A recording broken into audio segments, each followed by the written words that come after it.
খাসার ভিতর অসীন ফাঁকি কেমনে আসে যায়।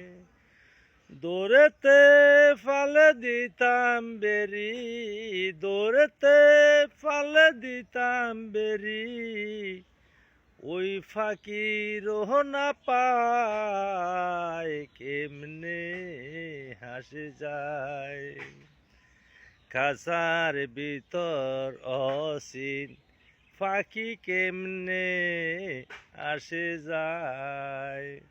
দরেতে ফলে দিতাম বেরি, দরেতে ফলে দিতাম বেরি, ওই না ফাঁকির পায় কেমনে আসে যায়। একটু সাপোর্ট দরকার, লাইক শেয়ার কমেন্ট চাই।